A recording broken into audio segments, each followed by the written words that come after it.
What's up, guys? Today we're going to look at 3 clips of Cliffe Knechtle debating Muslim students. Each clip is going to get a little more heated, but Cliffe does not back down.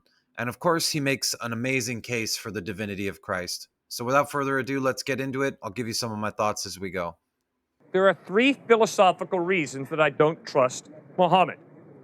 First point, you will notice that the miracle of Christianity is Jesus Christ. And you don't have to speak a particular language to hear about Jesus. The miracle of Islam is not a person. The miracle of Islam is the book, the Quran. But when you begin to study Islam, what you begin to realize is the only way you can truly appreciate the miracle of Islam is by reading it in Arabic.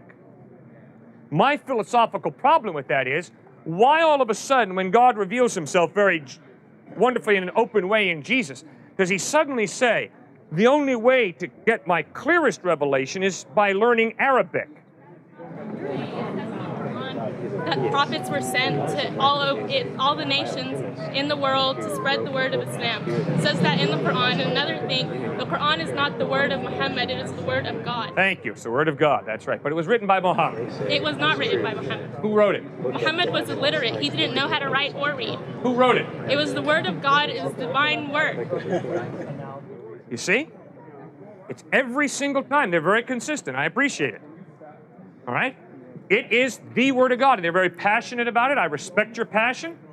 There's no way you can rationally have a conversation with that. The same way, if you ask me, why do you believe the Bible is the word of God? And I look you in the face and I say, because it's the word of God. Rational discourse is broken down. All right, my second philosophical problem with Islam is,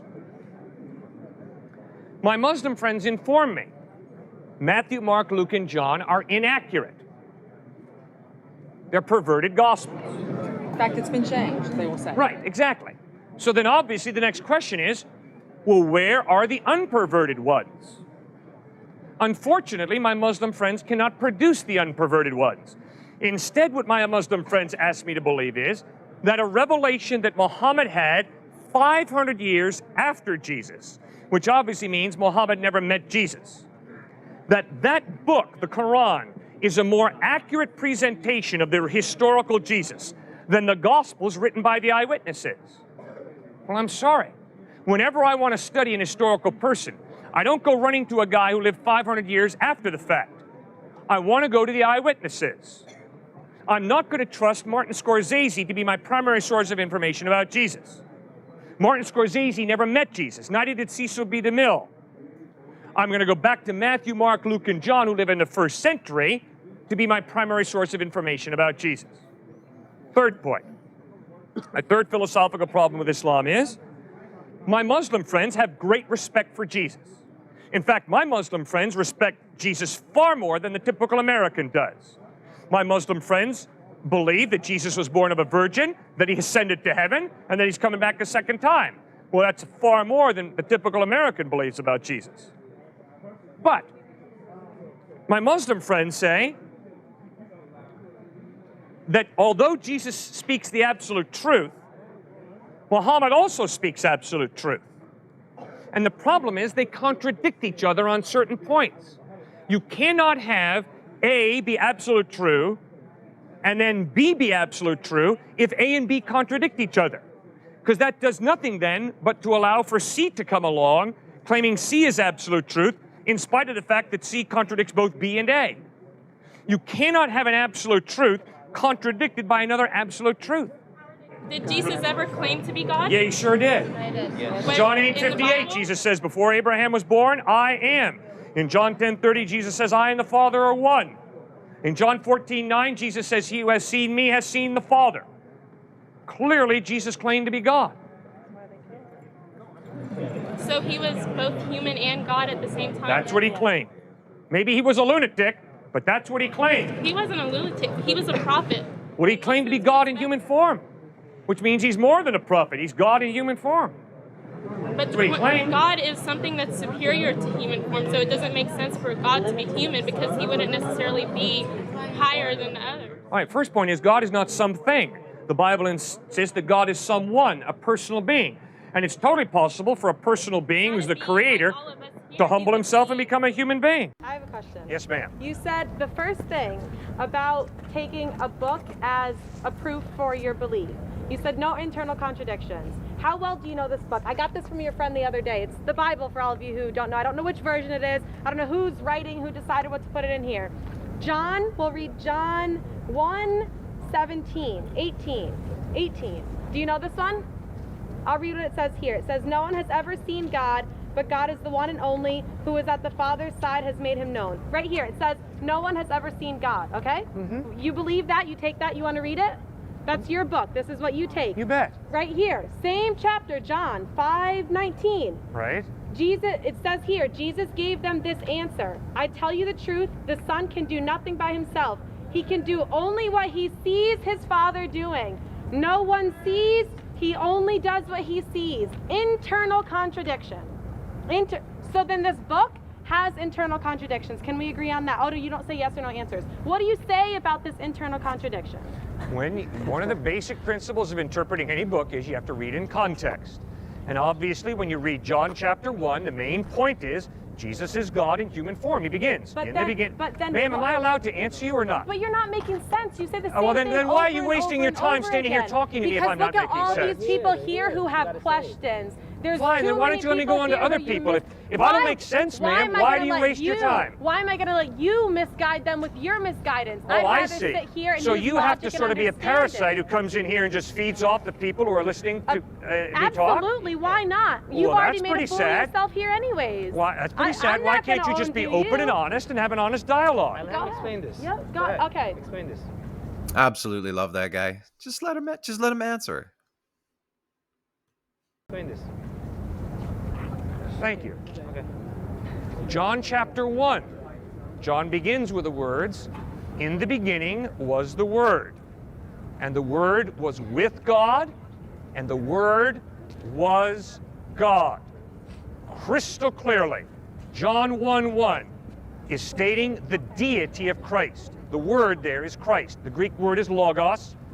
Obviously, by reading John 1, you know he's talking about Christ. Obviously, he's hearkening right back to Genesis chapter 1, verse 1, which says, in the beginning, God created the heavens and the earth. John is taking that and putting it in Greek. John 1:1, in the beginning was the Word, and the Word was with God, and the Word was God.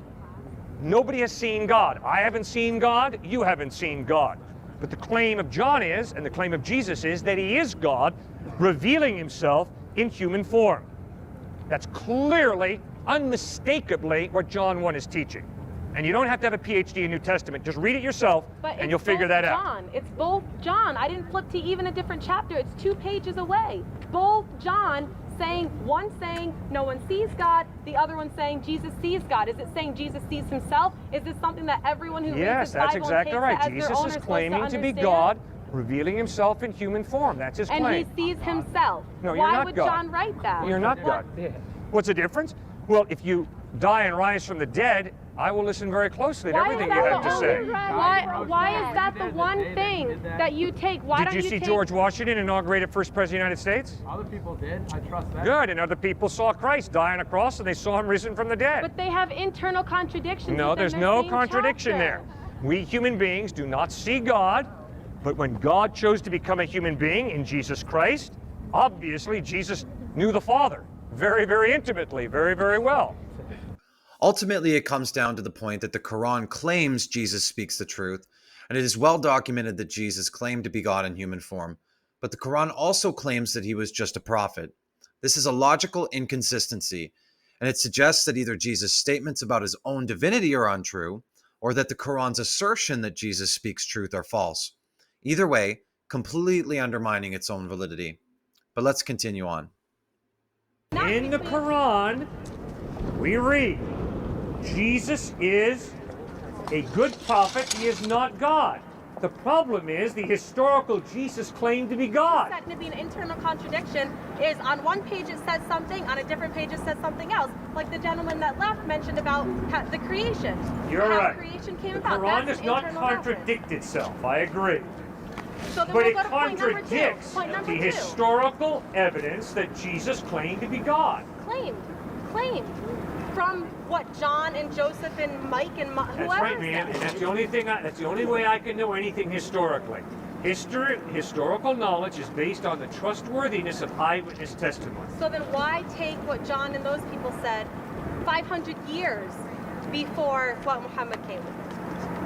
That's exactly why I trust John, because he lived with Jesus. Muhammad was the dude who never met Jesus. John met Jesus, listened to Jesus. But doesn't it come with time that things like that become more inaccurate? Jesus' book isn't here. Jesus' book is not here. Yes, the Gospels of Matthew, Mark, Luke, and John were written in the first century. Okay, Moses' book, eyewitnesses. That's what I want when it comes to historical knowledge. Book, the Torah, right? Did Jesus believe in the Torah? Did Jesus follow Moses? Yes, Jesus believed the Torah was the Word of God, very clearly. So then why do you accept Jesus as a successor of Moses and you don't accept Muhammad as a successor of Jesus? Because Muhammad contradicted Jesus. But you don't have any way to tell whether or not what Jesus came with is the exact same as what Moses came with, because the book Moses came with is not the same today as it was at the time. Can you agree with me on that? No, that made no sense to me. I'm sorry, I'm not smart enough to figure out what you just said there. Makes no sense to me. Okay, what on earth did you just say? Right now, the book that Moses came with. Yes. Do you agree Jesus He didn't come with anything. He wrote something. He didn't write anything. It was revealed to him. Baloney. Moses wrote. No book floated out of heaven to Moses. What makes him a prophet? Moses wrote. What makes him a prophet? The fact that he was a self-claimed prophet, he was a good writer. There's plenty of good writers. That doesn't make them prophets. Goodness gracious, man. No way. What Do I is your accept this definition kind of floating out of heaven book that you do? No one's saying it's floating out of heaven. Well, then what are you saying? Revealed through angels. Do you believe Moses wrote. No, an angel didn't write the Torah. No one said Moses an angel wrote it. not an angel. Wrote it. And no angel wrote the New Testament either. Matthew, Mark, Luke, John, Peter, James wrote the New Testament. So what makes someone a prophet? And not a random great writer? What makes someone a prophet is that God inspires them. And there's absolutely no way that I can show you who a prophet is. If this guy claims to be a prophet, I can't just blindly say, yes, he's a prophet, or no, he's not a prophet. I have to observe how he lives his life. I have to listen to what he believes.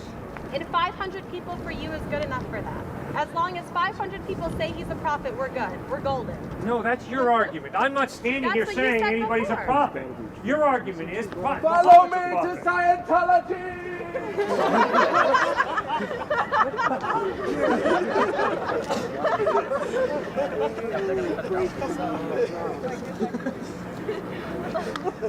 So again, we'll talk about what makes someone a prophet. Your definition of a prophet, and I'll follow with mine. You said a good writer. No, I didn't.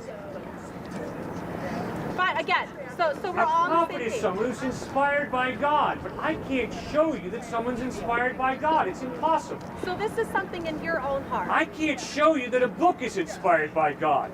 And don't you understand? That's why it's so hard for you and me to have an intelligent conversation. Okay. Because you just lapse into, can I answer, this is inspired by God, this is from God, this is from an angel. Well, fine, but there's no way you can show that. Okay, you're here right now. The purpose of you coming here is to, quote unquote, guide misguided people. I talked to the people who brought you, and they said, your point is not to convert people to Christianity. Your point is to get atheists and agnostics to believe in Jesus. No, yeah. And you, I pray you'll come to believe in Jesus, man. I believe in Jesus. I don't you reject him as God. You don't accept his death on the cross for your sin. Okay, but we'll go here. You're here to take people to believe in Jesus. But you just said right now that you can't explain to someone that a book is inspired by God or someone else is inspired by God. So why are you here? There is absolutely no way that any human being can prove that any book has been inspired by God. Then why are you here to tell us to believe in the Bible? Because I am convinced that to believe in God and to believe in Jesus does not mean you have to first believe that a book is inspired by God. So I'm supposed to take cannot you blindly as the believe anything in life. And to blindly believe that the Quran or the Bible or any book has been inspired by God is such a leap of faith. I'm not asking anybody to do that. Okay, so can we have the second part of our deal? I said I'd explain to you what a prophet is? Sure. A prophet is someone who comes with something extraordinary that combats everything at the time in proof of his claim. So many people came claiming they were prophets. And they did things that didn't prove their claim. The prophet Muhammad, first of all, we'll start off with Jesus, who we both agree with. Jesus was born without a father. How do you know that? Miracle number one. How do you know that? Revealed in the Quran, and when he spoke. Revealed in the Quran, 500 years after the fact, all of a sudden, because some dude says he was born without a father, you believe it? Okay, fine. You don't believe that Jesus was born without a father. You don't. I can promise you, ma'am, I'm not going to believe Jesus was born without a father because some dude who lived 500 years after Christ writes it in a book. Okay. The philosophical dilemma of God revealing himself solely through the Arabic language in the Quran raises significant questions. Omnipotent, omniscient God who desires to communicate with all humanity. Imagine him limiting his revelation to one language. It seems really absurd. Furthermore, the Muslim assertion that the Gospels are inaccurate, despite the Quran being compiled centuries after, presents us with another logical inconsistency. Imagine two historians writing about the American Revolution. The first historian lives in the late 18th century and interviews participants and eyewitnesses, compiling their accounts into a detailed narrative. The second historian lives in the 21st century, over 200 years after, and claims to have received a divine revelation about what really happened, contradicting many aspects of the earlier account. It would be very challenging for us to accept the latter account as more accurate, solely based on its claim of divine revelation, especially when it contradicts the earlier, more contemporaneous sources. Cliff really does a great job here. I really love Cliff. He's always on point, and I really appreciate each and every one of you who watch this video. If you like this content, smash that subscribe button. And until next time, may God bless and keep you.